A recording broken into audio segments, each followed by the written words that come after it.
कलावती हत्याकांड का पुलिस ने खुलासा कर दिया है। उसहै थाना क्षेत्र के गांव मसूदपुरा में 65 वर्षीय कलावती की हत्या किसी और ने नहीं, उनके 17 साल के नाती ने अपनी गर्लफ्रेंड के साथ मिलकर की थी। हत्या से एक दिन पहले वह गर्लफ्रेंड के साथ दिल्ली से घर लौटा तो दादी ने ही सबसे ज्यादा विरोध किया था। यह बात दोनों को बहुत खराब लगी। सोमवार रात दादी के सोने पर गर्लफ्रेंड ने तकिया से मुंह दबा दिया और नाती ने गला रेतकर हत्या कर दी। पुलिस ने दोनों को गिरफ्तार कर लिया है और दोनों को किशोर न्यायालय बोर्ड बदायूं भेज दिया है। विंध्याचल पहुंचे राजस्थान के राज्यपाल कलराज मिश्रा ने मुख्यमंत्री योगी आदित्यनाथ की तारीफ की है। सपरिवार पहुंचे राज्यपाल कलराज मिश्रा ने मां विंध्यावानसी मंदिर में दर्शन पूजन कर मां का आशीर्वाद लिया।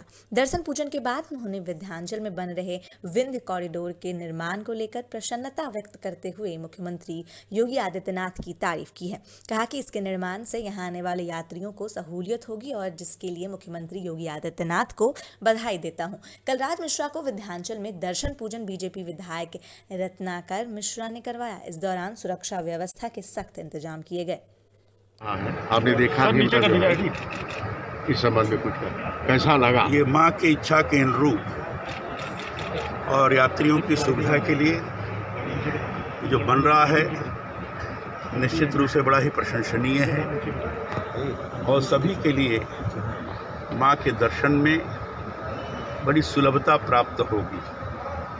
मैं स्वयं जो बराबर हर नवरात्र में मैं मां का दर्शन करने के लिए आया करता था, गत 1.25 वर्ष से कोरोना के कारण, महामारी के कारण मैं नहीं आ पाया और एकाएक मां की इच्छा हुई, मां ने मुझे बुलाया और इसलिए आज मैं यहाँ दर्शन करने के लिए आया हूँ और ये देख करके मुझे बहुत अच्छा लगा है। एक तो यात्रियों की सुविधा पर्याप्त होगी, माँ के दर्शन करने की सुलभता होगी और जो विभिन्न प्रकार की कठिनाइयाँ हैं जो यात्रियों को झेलनी पड़ती हैं, उन कठिनाइयों का निवारण भी होगा। इसके लिए मैं उत्तर प्रदेश के मुख्यमंत्री श्री योगी आदित्यनाथ जी की प्रशंसा करता हूँ, साधुवाद देता हूँ। उन्होंने इस चीज़ को अनुभव किया और यहाँ के लोगों को विश्वास में लेकर उनके परामर्श के आधार पर ये व्यवस्था करने में अपना प्रमुख भूमिका का निर्वहन किया है। और प्रदेश सरकार द्वारा गरीबों के लिए भेजा जा रहा राशन का गेहूं एवं चावल राशन माफियाओं के लिए वरदान साबित हो रहा है। हालांकि प्रदेश सरकार राशन में चल रहे माफिया राज को लेकर तमाम कई योजनाएं आए दिन लागू करने में जुटी है, लेकिन यह माफिया हैं कि रुकने का नाम ही नहीं ले रहे। जनपद मथुरा में भी एक ऐसा ही मामला चर्चा का विषय बना हुआ है, जिसमें लोग महीने में करोड़ों के वारे न्यारे होने का अंदाजा लगा रहे हैं। इसमें गोदाम से लेकर ठेकेदार और आला अधिकारियों के भी संलिप्त होने की आशंका जताई जा रही है। असल में मामला यह है कि जब मथुरा के मंडी स्थित अनाज गोदाम से राशन की दुकान का राशन निकलता है तो यहाँ बनने वाली पर्ची पर अंकित बोरों की संख्या कुछ अलग होती है, जबकि हकीकत में वाहन में लोड हुए माल की मात्रा उससे अधिक होती है। मामले की जानकारी मिलने के बाद जब कुछ पत्रकारों की टीम ने इसे ध्यान से देखा तो वाकई यह धांधली सामने नजर आई। इसमें गोदाम से निकलने वाले माल की पर्ची पर अलग संख्या दर्ज की गई थी, जबकि राशन डीलर के यहाँ पहुंचे माल की मात्रा में पर्ची के हिसाब से करीब 100 बोरे में हेरफेर था।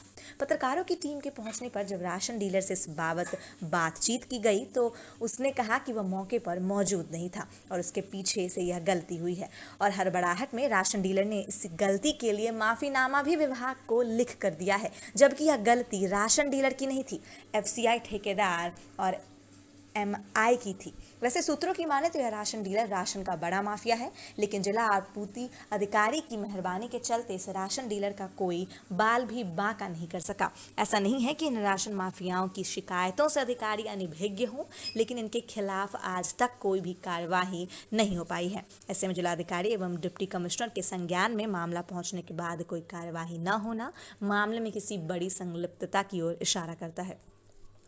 दुकान के आवंटन के अनुसार गेहूं और चावल की मात्राएं कट्टों में फैलाकर डीलर को दिया जाता है। तो इसकी कुछ स्लिप वगैरह दी जाती है या फिर कितना माल जो जा रहा है, कितना माल क्या हो रहा है? इसकी एक स्लिप परिवहन ठेकेदार जो डोर स्टेप डिलीवरी ठेकेदार है उनके द्वारा दी जाती है। तो इसमें भी स्लिप में जो माल तो लिखा होता है कि कितना माल किस राशन डिलीवरी को दिया जाता है? हाँ, ये अंकित होता है। अंकित रहता है जी।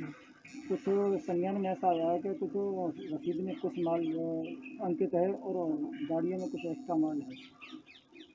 दुकानदार के पास कुछ एक्स्ट्रा माल गया है सर, तो ये किसकी लापरवाही मानी सर इसकी? अगर ऐसी कोई बात है तो मैं उसकी पूरी जांच करा के और जो भी इसमें दोषी होगा उसके विरुद्ध कार्रवाई की सर। जांच में साहब के एडीएम साहब के सामने जो ठेकेदार है सर, उसने अपना बयान कबूल कर लिया था। उसमें सर ठेकेदार ने जो अपना बयान कबूल कर लिया था, तो सर और सर क्या जांच क्या है उसमें सर? मैं पूरी जानकारी करके और इसकी पूरी एक रिपोर्ट। सर वैसे जांच की जिम्मेदारी किस अधिकारी की बनती है कि जितना अंकित है पर्ची पे उतना ही माल जाए? इसकी सुनिश्चित करने के लिए कौन जिम्मेदार होता है, कौन देख रेख करता है इसकी कि जितना पर्ची पे माल लिख रहा है उतना ही जा रहा है? फिजिकल चेक करता है कोई? ये परिवहन ठेकेदार और केंद्र प्रभारी। अच्छा सर, यह बताएं, हर कोटे वाले के लिए जो राशन सामग्री जाती है, क्या हर महीने उसमें कोई बदलाव होता है, कम या ज़्यादा का? हो सकता है। आप यहाँ पर हैं तो आपकी नज़र में क्या है, क्या मतलब उसमें कम या ज़्यादा का ऐसा कुछ फर्क किया जाता है उस सामग्री में?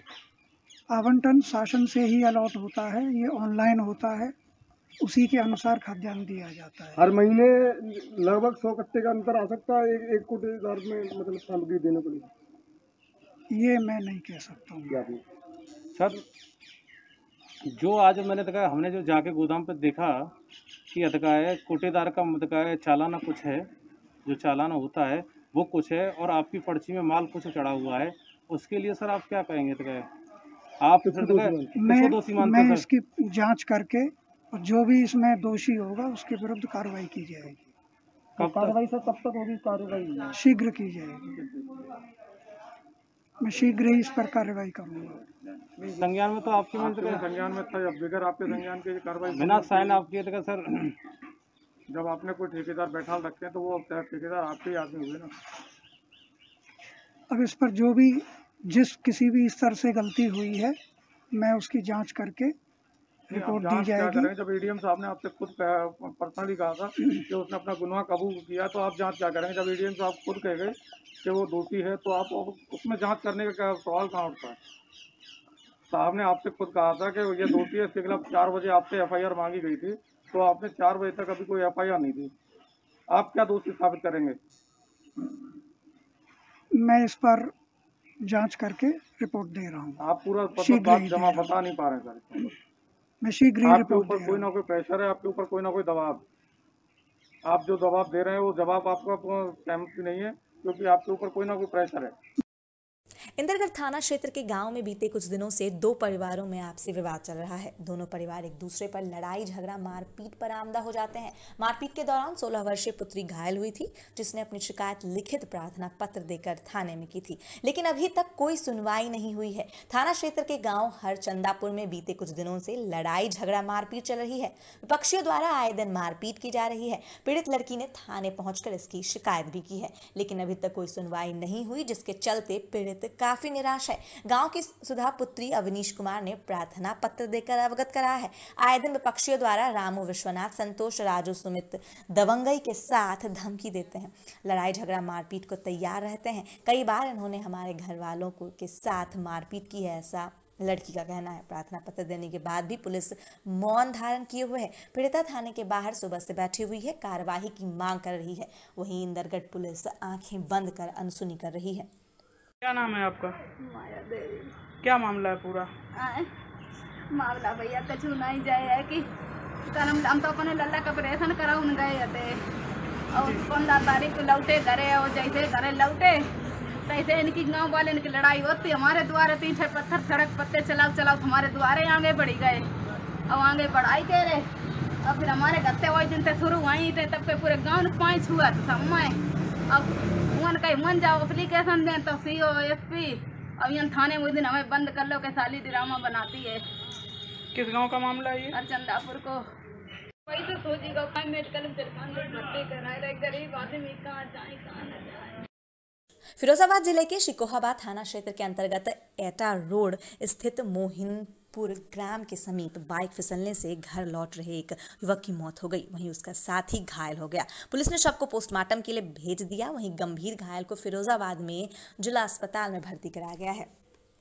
अभी 2 लोगों को पुलिस लेकर आई थी और उसमें एक पेशेंट ब्रॉड डेड पाया गया, एक को हमने एग्जामिन किया, उनका इलाज किया, उसको चेस्ट में सीवियर इंजरी है आगे की तरफ, उनको हमने ट्रीटमेंट दे करके जिला अस्पताल फिरोजाबाद के लिए रेफर कर दिया।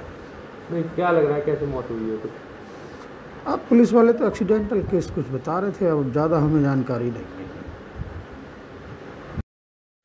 गाजियाबाद लोनी बॉर्डर थाना क्षेत्र के बलराम नगर कॉलोनी में सुरेंद्र ढाका अपने परिवार के साथ 2 मंजिला मकान में रहते हैं। सुरेंद्र ढाका मूल रूप से बागपत के ढिकौली गांव निवासी हैं, जो काफी समय से यहीं पर रहते हैं और पास में ही परचून की दुकान करते हैं, साथ में ही ब्याज पर पैसों का लेन देन भी करते हैं। शाम को उनके बेटे ने घर पहुंचकर पुलिस को सूचना दी कि उनके माता पिता की गला घोंटकर हत्या कर दी गई है। हालांकि हत्या का मकसद अभी तक खुलकर सामने नहीं आया है।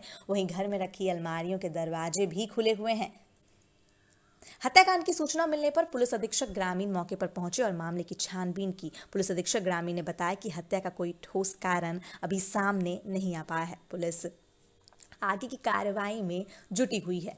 बॉर्डर के अंतर्गत एक कॉलोनी है बलराम नगर D ब्लॉक में, यहाँ पर एक घर में एक बुजुर्ग दंपति सुरेंद्र सिंह ढाका जी और उनकी पत्नी, जो कि 70 वर्षीय और 63 वर्षीय थे, दोनों लोग, इनकी बॉडी यहाँ पर मिली है और देखने से प्रतीत हो रहा है कि गला दबाकर इनकी हत्या की गई है। तो घर में कुछ सामान भी बिखरा हुआ है, तो दोनों ही एंगल हो सकते हैं कि लूट की संभावना भी व्यक्त की जा रही है। इसके अलावा ये भी हो सकता है कि ध्यान भटकाने के लिए इस तरह का कृत्य किया गया हो, क्योंकि ऐसा कुछ खास दिख नहीं रहा है मौके से, कोई फोर्स्ड एंट्री वगैरह चीज़ें नहीं। बाकी हम चीज़ें देख रहे हैं, फील्ड यूनिट हमारी मौके पर है, सारे पहलुओं पर हम काम कर रहे हैं कि अगर कोई घटना हुई है लूट के साथ मर्डर, उस पर भी काम करेंगे, और क्या ध्यान भटकाने के लिए कोई घटना की गई है उस पर भी हम काम करेंगे। बहुत ही जल्द घटना का सफल अनावरण किया होने की संभावना है कि घर में कुछ पैसे रखे हों, कुछ ऐसी चीज़ लूटी हुई हो, चोरी हुई हो, या अलमारी। मेरे इस घर का जो करता धरता था मेरी मम्मी थे, हमने कभी उनसे कोई ना विवाद करा, ना उनसे पैसे मांगे, खर्चा वही चलाते थे। अलमारी खुली हुई थी जब आप आए थे या बंद थी? ये खुली हुई थी जी, सब सेम ऐसे जैसे आपने देखी, नीचे वाली भी ऐसे। मैंने कुछ नहीं छेड़ा, सिर्फ एक चीज छेड़ी कि मम्मी के गले में तार था, तार तो मैंने निकाला और मैंने कुछ नहीं करा। नहीं, अस्थायी गौवंश आश्रय स्थलों में रह रहे गौवंशों की देखरेख के लिए मिलने वाले अनुदान की धनराशि 9-10 माह से न मिलने की वजह से गौशाला में चारे के संकट खड़े हो गए हैं। अब तक गौवंश आश्रय स्थल के संचालक उधारी और कर्ज लेकर गौवंशों के लिए चारे की व्यवस्था करते चले आ रहे थे, लेकिन अब कर्जदारों का पैसा न चुका पाने की स्थिति में उन्होंने भी पैसा देना बंद कर दिया है और पिछले दिए गए कर्ज की अदायगी के लिए गौशाला संचालकों पर दबाव बना रहे हैं। ऐसा ही मामला चौमुहा विकास खंड के गांव अकबरपुर और नौगांव के अस्थायी गोवंश आश्रय स्थलों का संज्ञान में आया है। इन दोनों गांवों में संचालित गो आश्रय स्थलों में रह रहे गोवंशों की देखरेख के लिए 9-10 माह से अब तक सरकारी अनुदान की धनराशि उपलब्ध नहीं हो पाई है। महाराज जी, ये गौशाला किस नाम से है? ये गो आश्रय स्थल के नाम से है। गौशाला संचालन में क्या परेशानी है आपके सामने? गौशाला संचालन ये है कि हमको केयर टेकर है, हम इसके देखरेख करने वाले कोषाध्यक्ष हैं और इस गौशाला में जो है बड़ी तकलीफ है, अनुदान बहुत दिनों से नहीं मिल रहा है। कब से अनुदान आपको नहीं मिला है? कितनी गाय कुल इस वक्त गौशाला में है? ये सितंबर के महीने से अनुदान नहीं मिला है 2020 से, और इसमें करीब 140 गाय हैं और यहाँ पर लोगों को, नौकरों को तनख्वाह देना, ये सारी बड़ी तकलीफ है। भूसा खरीदा है, भूसा वाले को पेमेंट नहीं हो पा रहा है, भूसा वाले रोज़ यहाँ पर तगादा करते हैं, कांटे वाले रोज़ परेशान करते हैं। हमारे सामने बड़ी परिस्थितियाँ ख़राब हो रही हैं। तो इस स्थिति में आप किस तरह से इनका गुजारा कर रहे हैं? किस तरह से इनको भूसा चारा उपलब्ध करा पा रहे हैं? ये ग्रामीणों से कर्ज ले कर के, कांटे पर से भूसा कर्ज ले कर के, ये ऐसे तैसे कैसे आ रहा है। वो लोग रोज़ तगादा कर रहे हैं लेकिन पेमेंट नहीं मिल रही है और बड़ी तकलीफ़ है। सभी अधिकारियों के हमने चक्कर लगाए हैं, लेकिन कोई इस बारे में उसमें नहीं सूचना कर रहा है। बड़ी परेशानी है। कहना मतलब कोई सुनवाई आपकी नहीं हो रही है? नहीं, कोई सुनवाई नहीं है। एक एक काम के लिए, एक बार साइन कराने के लिए कई जगह चक्कर, कई बार गाड़ियों से चक्कर काटने पड़ रहे हैं। बहुत बड़ी तकलीफ से गुजर रही है गौशाला। एक गाय पर कुल कितना अनुदान सरकार द्वारा उपलब्ध कराया जाता है? 30 रुपया बताते हैं, लेकिन कभी मिलता टाइम से है नहीं। 30 रुपये प्रतिदिन? 30 रुपये प्रतिदिन के हिसाब से बताते हैं, लेकिन कभी मिलता नहीं है। टाइम से नहीं मिलता? हाँ, 8-9 महीने हो गए, सितंबर से लगा दीजिए, 9 महीने से अनुदान नहीं मिला है। 8 नौकर काम कर रहे हैं, इसका भी सरकार से कोई पेमेंट नहीं मिलता है। इसी 30 रुपये में ग्वारियों को भी तनख्वाह दी जा रही है। इसी 30 रुपये में गैयों को चारा भी दिया जा रहा है। इसी 30 रुपये में अधिकारियों को चक्कर काटने पड़ रहे हैं। इसी 30 रुपये में जो हम लोगों को और काम करने पड़ रहे हैं, चारे की व्यवस्था करने के लिए जाना पड़ रहा है। इसी 30 रुपये में गायों के संग इतनी बड़ी नाइंसाफ़ी ऐसी कभी नहीं हमने देखी। ये अधिकारियों की इतनी बड़ी मक्कारी चल रही है। क्या कभी ऐसी स्थिति भी आई है कि चारे के अभाव में गाय भूखी रह गई हों, चारे की व्यवस्था ना हो पाई हो, पैसे के अभाव में या चारे के अभाव में?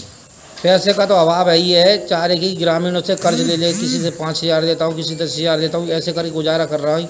कभी गाय भूखी रहने की कगार पे आती है, गाँव वाले से चारा मांग के उधार लाना पड़ता है कि भैया पेमेंट आएगा तुमको दूंगा।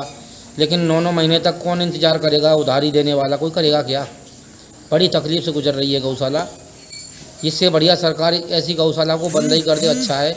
हमने सुना है दलौते की गौशाला भी इसी कारण बस अधिकारियों के मक्कारी कारण भेंट चढ़ चुकी है, और नौगाम की गौशाला भी चढ़ने वाली है, क्योंकि उसमें भी जो है 8वें महीने से पैसा नहीं मिला है 2020 से। उस गौशाला में भी ऐसी स्थिति उत्पन्न है। ये तीन ही गौशाला चलती थी सरकार के द्वारा चौमुआ ब्लॉक में, चौमा ब्लॉक के अंदर में। ये तीनों ही गौशाला दलौता, नौगांव, अकबरपुर की भी बंद होगी ऐसे अधिकारी करते रहे तो, और नौगांव भी बंद होएगा। उसको 8 महीने से पैसा नहीं मिला है, हमको 9 महीने से पैसा नहीं मिला है। गैया तो रोज़ चारा खाएंगी, नौकरों को तनख्वाह भी देना पड़ेगा। नहीं, गौ सेवा कौन करेगा? ना सरकार के द्वारा नौकरों की तनख्वाह आती है, ना सरकार द्वारा कुछ। वो 30 रुपया भी समय से नहीं दिया जाता है। भूसा का इतना कर्ज हो चुका है, ग्रामीण रास्ता में चलने में भारी पड़ रहा है। बेबसी, लाचारी और अक्षमता ये शब्द जहन में आते ही हर किसी के मन में दया के भाव उमड़ने लगते हैं। देश के प्रधानमंत्री और उत्तर प्रदेश के मुख्यमंत्री ने वैश्विक महामारी कोरोना काल में लगाए गए आंशिक लॉकडाउन को देखते हुए पूरे देश में 3 माह तक निःशुल्क राशन प्रणाली और कोरोना से परिवार के मुखिया के मृत्यु होने पर पीड़ित परिवार के भरण पोषण की जिम्मेदारी शासन ने खुद उठाने की बात की। लेकिन महोबा जिले में ऐसा होता दिखाई नहीं दे रहा है। महोबा जिला मुख्यालय के एक मोहल्ले में रहने वाला एक परिवार बीते 1 मई से कोरोना के चपेट में आ गया।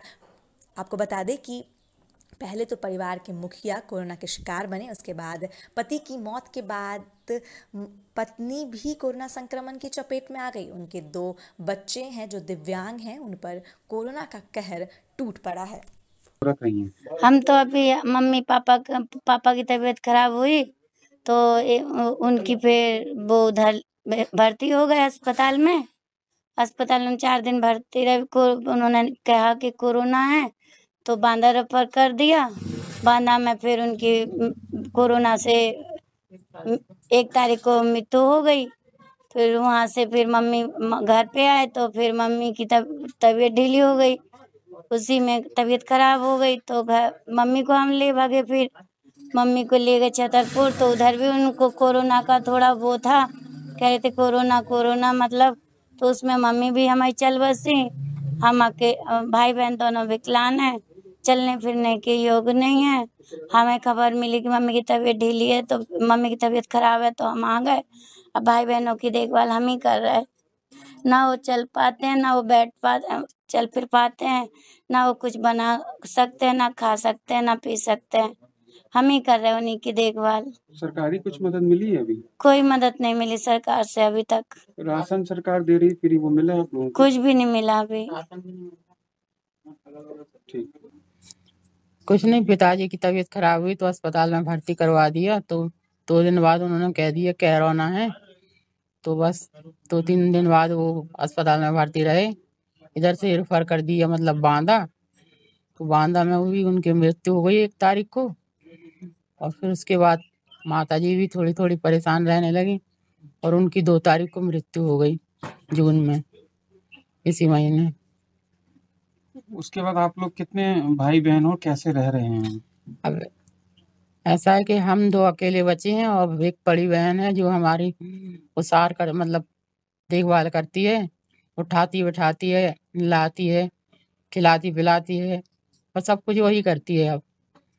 और यह स्थिति है कि अब हम कितना कमाने लायक हैं, ना कुछ करने लायक हैं। सब वो अभी तो वर्तमान में वही कर रहे हैं, बाकी भगवान भरोसे आगे आप चलिए। लोग अभी कितने भाई बहन यहाँ रहते हैं घर में?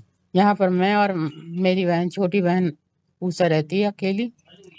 कैसी स्थिति है दोनों की आपकी? दोनों की स्थिति ऐसी है कि ना तो नीचे से उठ के खड़े हो सकते हैं, ना अपने मन से बैठ सकते हैं और घसीटते हुए चलते हैं, हाथ पैर से घसीटते हुए भी चलते हैं। आप लोगों ने शासन से कोई मदद की गुहार लगाई है? हाँ, मैं डीएम के पास गया था, तो मैं वहाँ पर अपना एप्लीकेशन और लेटर दे के आया हूँ। उसमें दर्शा दिया था कि मेरी माता पिता कोरोना से खत्म हो गए हैं, मुझे कुछ मदद की जरूरत है। अब देखिए डीएम साहब क्या करते हैं। कुछ मिला आपको? अभी कुछ नहीं मिला। सरकार जो फ्री खाद्यान्न दे रही है, आप लोगों को मिल रहा है? नहीं, अब नहीं मिल रहा। अब ही गई थी हमारी दीदी, तो वो कह रहे थे कोटेदार के जब तक आपके हाथ के अंगूठे के निशान नहीं आएंगे, जब तक आपको कोटा नहीं मिलेगा। तो आप लोग क्यों नहीं गए अंगूठा लगाने? हम जा नहीं सकते, ऐसी स्थिति में है। और अंगूठा हमारे काम नहीं करते हैं, ये हाथ के दोनों अंगूठे के निशान भी नहीं आते, ना मेरी बहन के। तो वो राशन भी नहीं दे रहे हैं। क्या चाहते हैं सरकार से आप? सरकार से ये चाहते हैं कि मतलब हम लोगों का राशन पानी मिलता रहे और जो भी मदद हो सरकारी वो मिलती रहे। अब तक कितनी योजनाओं का लाभ आपको मिला है सरकार अभी से? तक आवास योजना का लाभ मिला है बस, और कुछ नहीं। आयुष्मान कार्ड आपको बना है आपका? आयुष्मान कार्ड हाँ बना है, पिताजी के नाम से। इसमें संज्ञान में आया है और जो भी योजनाएं होंगी, जो भी स्कीम होगी, उनसे हर संभव मदद की जाएगी। सर, उन्होंने जिस तरीके से आरोप लगाया कि कोटेदार ने उन्हें राशन नहीं दिया, मना कर दिया थंब लगाने तो उनके, जबकि थंब काम नहीं करते, तो उनके लिए क्या कार्रवाई? इसमें दिखवा लिया जाएगा, सप्लाई इंस्पेक्टर को बता दिया गया है, अगर कोटेदार ने गलत किया है तो उसके विरुद्ध कार्रवाई। Thank you. भागलपुर में अपराधियों का हौसला चरम सीमा पर है। अपराधी घर में घुसकर घटना को अंजाम दे रहे हैं। ताजा मामला बराड़ी थाना क्षेत्र के एसएम कॉलेज रोड की है, जहां जमीनी विवाद को लेकर लोकपाल शाह के घर में घुसकर अपराधियों ने 15 राउंड फायरिंग की, जिसमें लोकपाल शाह के पुत्र घायल हो गए। फिलहाल घायलों को मायगंज अस्पताल में भर्ती कराया गया है। एसएम कॉलेज इलाका पुलिस छावनी में तब्दील हो चुका है। घटनास्थल से दर्जन भर खोखे बरामद हुए हैं। अब सवाल यह है कि शहर के बीचों बीच पुलिस ओपी के सामने घर में घुस अपराधी कैसे ताबड़तोड़ फायरिंग कर रहे हैं। आखिर अपराधियों में पुलिस का भय क्यों नहीं है? जी, खंजरपुर में अभी 2 पक्षों के बीच में विवाद हुआ है, जिसमें 3 लोगों को पैर में गोली लगी है। सर, कैसे इस पॉस इलाके में ओपी के सामने ये घटना घटी है सर? प्राइमरीली बताया जा रहा है कि कुछ जमीनी विवाद है जो इनके बीच में चला आ रहा था, उसी संदर्भ में भी ये घटना हुई है। बाकी आगे इन्वेस्टिगेट किया जा रहा है। गिरफ्तारी के लिए अपराधियों अभी एफआईआर दर्ज करके आगे की कार्रवाई की जा रही है। धन्यवाद। Thank you sir. नालंदा जिला मुख्यालय के बिहार शरीफ बियावनी गांव स्थित महादलित टोला में राजद नेताओं द्वारा लालू प्रसाद यादव के जन्मदिन के अवसर पर गरीबों को भोजन कराया गया। इस दौरान युवा राजद नेता अरुणेश यादव ने कहा कि आज लालू प्रसाद यादव की 74वीं जन्मदिन है और सामाजिक न्याय दिवस के अवसर पर लालू की रसोई द्वारा सैकड़ों गरीब महादलित परिवारों को भोजन कराया गया। लालू की रसोई से बियावनी गाँव के अलावा अन्य गाँव के लोग भी लालू की रसोई में भाग लेने पहुंचे थे। दरअसल मामला सुपौल जिले के त्रिवेणीगंज स्थित पकड़ी बेलखोरी की समीप का है, जहां बेखौफ अपराधियों ने बाइक सवार को गोली मार दी और बाइक एवं नगद लेकर फरार हो गए। बताते चले कि जदिया थाना अंतर्गत मानगंज पश्चिम पंचायत निवासी युवक के ऊपर बेखौफ अपराधियों ने प्रहार किया। पीड़ित युवकों ने बताया कि हाँ, वो लोग टीबीएस कंपनी में जॉब करते हैं, साथ में 40,000 रुपये भी अपराधी उड़ा ले गए। मौके पर पहुंची पुलिस दोनों युवकों से बात कर अपराधियों की छानबीन में जुट गई है। खबर सासाराम अनुमंडल क्षेत्र से है, जहां स्वास्थ्य विभाग में जालसाजों द्वारा फर्जी बहाली निकाल दी गई थी, जिसके बाद आज बड़ी संख्या में अभ्यर्थी सिविल सर्जन कार्यालय पहुंचे। बता दें कि कुछ दिन पहले सोशल मीडिया पर सासाराम के स्वास्थ्य विभाग द्वारा फर्जी बहाली का एक पत्र वायरल हो गया था। इस मामले को लेकर FIR भी दर्ज की गई, लेकिन बहुत से अभ्यर्थी उसे सही मानकर आज सासाराम के सिविल सर्जन कार्यालय पहुंच गए, जिसे देखते हुए सासाराम के SDM मनोज कुमार भी मौके पर पहुंचे तथा अभ्यर्थियों को समझाया। उन्होंने बताया कि शरारती तत्वों ने फर्जी तरीके से वैकेंसी निकाल दी थी तथा उसे सोशल मीडिया पर वायरल कर दिया था, जिसको लेकर भ्रम की स्थिति हो गई थी। चूंकि स्वास्थ्य विभाग ने इसका खंडन करते हुए विज्ञापन भी जारी किया था, लेकिन फिर भी दूर दराज के जिलों से बहुत से लोग सासाराम पहुंच गए, जिसे समझा बुझाकर वापस भेजा गया। भीड़ लगा मैं एनएम का सर, जैसा कि जानकारी मिली थी कि फर्जी बहाली के आलोक में कुछ लोग अभ्यर्थी उस विज्ञापन को सही मान के यहाँ पे आ गए थे, जिसमें कुछ दूर के भी लोग थे। जैसा कि सिविल सर्जन साहब ने आपको बताया कि ऑलरेडी जो फर्जी बहाली के अगेंस्ट में FIR ऑलरेडी थाना में हो गए, थाना उसकी जांच कर रही है। कुछ लोगों को परेशानी जरूर जो दूर से, जैसे मीडिया चाहे और लोग अखबार के माध्यम से प्रयास किया गया था कि सभी लोगों को सूचना मिल जाए। इसके अलावा कुछ क्षेत्र से लोग आ गए हैं, इसलिए इनको बता दिया गया कि ब्रीफिंग ये जो है ना फर्जी बहाली थी, अपना वापस लौट जाए। इसके अलावा जो था दूर से है तो उनके रहने या खाने होने की व्यवस्था सिविल सर्जन ऑफिस में जितना चाहे लोग बैठेंगे। ये फर्जी बहाली पूरी तरह फर्जी है, पुलिस उसको पहचान कर रही किनके साइड से निकला या क्या निकला। धन्यवाद। मऊ जनपद में विवादित जमीन पर स्टे ऑर्डर है, जिस पर गोपागंज थाने के गठित पुलिस की टीम और राजस्व विभाग के अधिकारी नायब तहसीलदार लेखपाल पर जबरदस्ती कब्जे के आरोप लगे हैं। बता दें कि पीड़ित पक्ष ने पुलिस के ऊपर भी आरोप लगाए हैं। चौकी प्रभारी अपने ऊपर लगे आरोप को सुनते ही बौखला गए और एक छोटे बच्चे व लड़कियों की पिटाई करनी शुरू कर दी। जी आपको बता दें कि युवती की पिटाई देखते हुए गांव की आक्रोशित महिलाओं ने पुलिस पर ईंट पत्थर फेंके। माहौल को गर्म होते ही वहां से पुलिस की टीम बेरंग उल्टे पांव भाग खड़ी हुई। घोसी कोतवाली के निवासी का यह कहना है कि उस जमीन पर उप जिलाधिकारी कोर्ट में मुकदमा भी विचाराधीन है। मुकदमे के आधार उप जिलाधिकारी सदर के निर्देश पर धारा 24 के तहत नायब तहसीलदार एवं अदरी चौकी प्रभारी व अन्य पुलिसकर्मियों के देखरेख में साथ जैसे ही गांव पहुंचे तो स्थित महिलाओं दरोगा को देख भड़क गईं और उन पर आरोप लगाते हुए पत्थर ईंट फेंकने लगी। ग्राम जयरामगढ़ से बोल रहे हैं। क्या हुआ था? कल मेरी लड़की, उसने ना हम लोग कागज दिया स्टे का, उसने बोला ये फर्जी है। फिर मेरी लड़की बोली आप लोग दलाल हैं, पैसे लेकर आए हैं। तो मेरी लड़की को जब थप्पड़ उठाया, फिर हम गए छुड़ाने के लिए, तो हमको भी थप्पड़ मारे और कपड़े भी फाड़ दिए थे सर। और फिर मेरे लड़के ने गया मेरे लड़कों को भी मारे। कौन फाड़ा था कपड़? कौन थप्पड़ मारा था? सर राजेश वर्मा जी। क्या थे वो? दरोगा।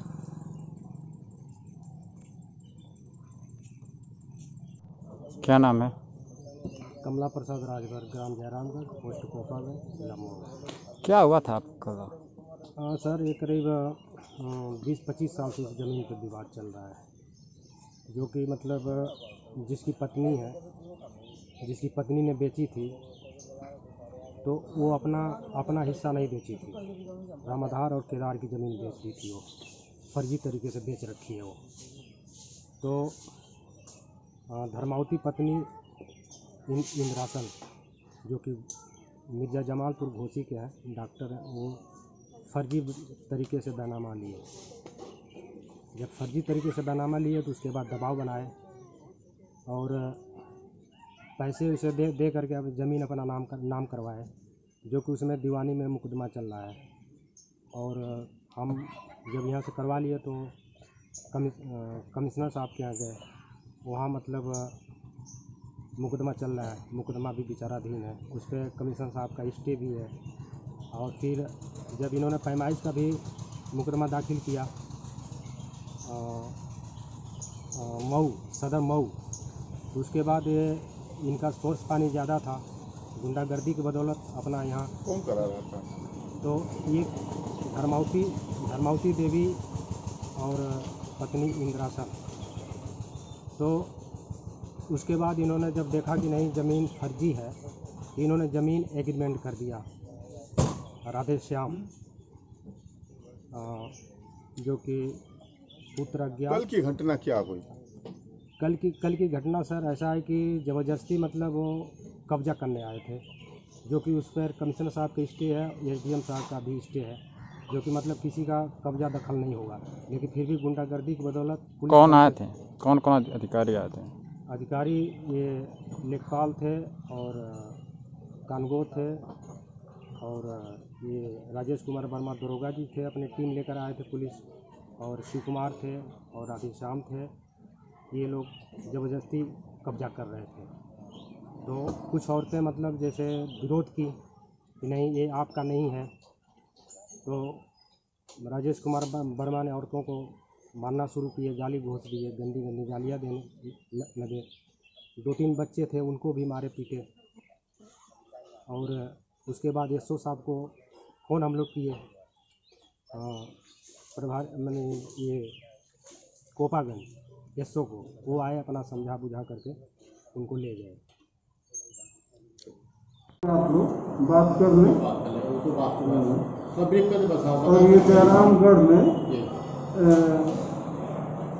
जो धर्मावती पत्नी इंद्रासन यादव का जो पत्थर नशक हुआ है उसके खिलाफ इन लोगों का आपत्ति है, लेकिन महिलाएं केवल आगे आ जा रही है सामने, और वो पुलिस से और राजस्व टीम से बदतमीजी कर रही हैं और मार झगड़ा के लिए वही उतारने जा रही हैं। और इस तरह से करके राजस्व टीम और पुलिस प्रशासन के कार्य में दखल उत्पन्न कर रहे हैं। और किसी भी प्रकार का न उनके पास कोई कागज है, न कोई दिखाने आ रहा है, और केवल जबरदस्ती और बलवापूर्ण तरीके से कार्य में, प्रशासनिक कार्य में अवरोध उत्पन्न किया जा रहा है।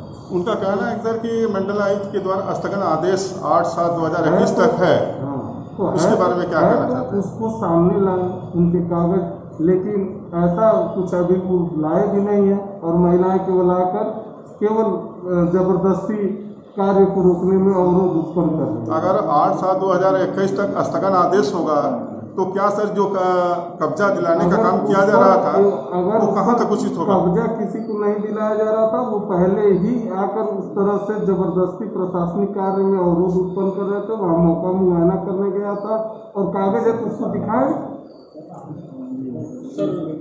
बलवा करने से और प्रशासनिक टीम पर हमला करने से, राजस्व टीम और पुलिस टीम पर हमला करने से ये काम उनका लिखा हुआ है कि ये करेंगे। उन लोगों का आरोप है कि हमारे परिवार को भी पुलिस के द्वारा मारा गया और छोटे बच्चों को भी मारा गया जिससे चोटें आई हम लोगों के पास है कार, और ये पुलिस टीम पर ये लोग गाली गलौज और इस तरह कर रहे थे, जबकि पुलिस टीम की तरफ से कोई ऐसे कार्य नहीं हुआ है। जबकि बच्चा जो नाबालिग था, बच्ची थी वो भी नाबालिग थी, किसी भी प्रकार की हाथापाई नहीं हुई है, जबकि उधर से ही जनता ही बवाल कर रही है और जनता ही महिलाएं आगे आकर गाली गलौज कर रही हैं और प्रशासनिक कार्य में अवरोध उत्पन्न कर रही हैं। वहाँ के पुरुष है, महिलाओं को आगे कर देना, वहाँ कोई पुरुष नहीं है, और केवल अवरोध उत्पन्न करके एक अव्यवस्था उत्पन्न की है। क्या कार्रवाई करेगा? क्या गलत होगा? गलत जगह है मान लीजिए, अगर जिन्होंने जो आपने ईटा पत्थर फेंका या संपत्ति को क्षति पहुँचाई, हाँ तो क्षति पहुँचाई है तो आवश्यक कार्रवाई होगी।